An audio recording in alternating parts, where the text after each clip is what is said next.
Today, we're taking a closer look at one of the most fun and surprisingly versatile photography tools I've played with lately: Handiwork Games backdrop books. When I was working on my review, I saw a video from Sonic Sledgehammer come across my feed for the same thing. I suggest that you go check out his review for a different opinion. I have intentionally not looked at it, but he has a good channel, so I recommend it. The link is in the description. Whether you're shooting gorgeous tabletop miniatures, setting up a photo booth for your next convention, or just trying to elevate your photos without hauling around a giant backdrop, these fold out books pack a lot of punch for the size and the price. I've had mine for about 6 weeks now and had some time to use them and see what I could do with them. Handiwork Games offers full size backdrop books in two main formats: A4, about 8.5 by 11, and larger, about 11 by 16, both using heavy silk finish paper and spiral bound softcover books with 32 painted landscapes per book by artist John Hodgson. A4 suits portable setups like quick miniature photos or travel, while A3 provides more immersive scale for larger models, photo booths, or professional shoots, though it's less portable. The latter is the size I purchased, and I had to buy a larger photo booth to use them. So, what are these things exactly? Each backdrop book from Handiwork Games is a spiral bound collection of printed scenery art, usually fantasy or natural environments, that fold out flat to create an instant backdrop.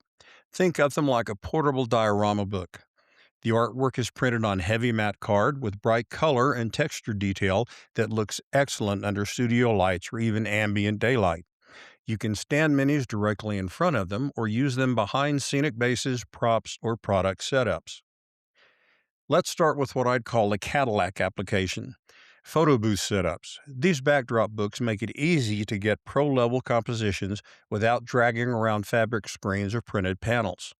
If you're doing army shots at a gaming convention, demoing minis on a website or social media, or filming B roll for YouTube, you can set up one of these books as a miniature stage.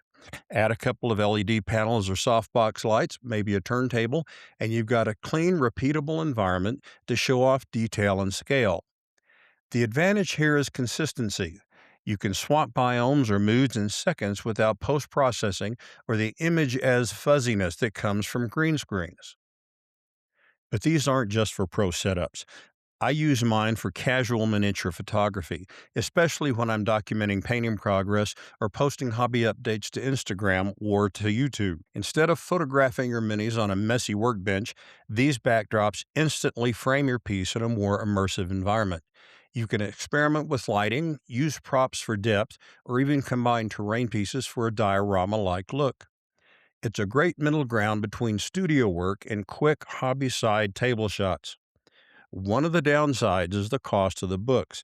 You can see what I paid here in US dollars. I intentionally bought the tracking insurance because Mr. Murphy causes things to happen, especially in international shipping. What do they call Mr. Murphy in the Commonwealth? We want to know because I don't know. If you're on the fence, Handiwork's got a clever solution: two $4.99 starter packs on Wargames Vault. It's a digital sampler so you can print and test on your own cardstock or paper before investing in the full-size physical books. Here's an example of how it will look with the background printed on a plain piece of paper on an Epson printer. Check out the affiliate link in the description if you want to find out exactly where they are. This is how I got started. I bought set one, printed off a background on my inkjet, and started on miniature photography. This honestly makes it one of the most accessible hobby photography upgrades around.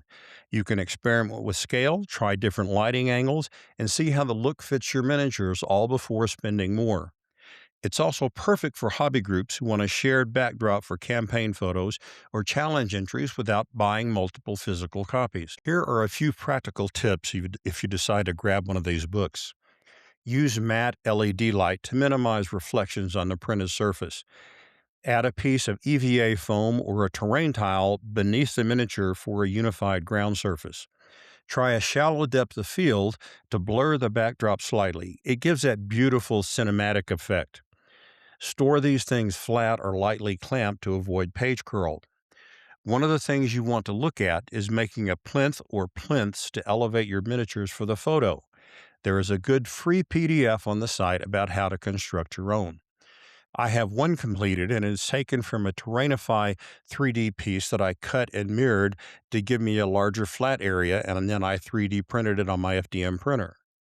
I'm working on another that will be a mix of rubble and rocks and brown and gray hues for other backgrounds. I would suggest getting some lichen to help with creating a barrier between the foreground and where the backdrop book starts. It helps with the illusion of reality. So the big question is, should you try them? At the end of the day, the handiwork backdrop books hit that sweet spot between portability, professionalism, and creative fun. Whether you're photographing miniatures, products, or just tinkering with lighting setups, they give you a lot of bang for the shelf space, and that $4.99 starter makes it almost risk-free to try. For Conflict 47 or World War II alternates, start with deserts for North African vibes or winter for Eastern Front. Sci-Fi Ruins works for vehicles and large models due to portrait options.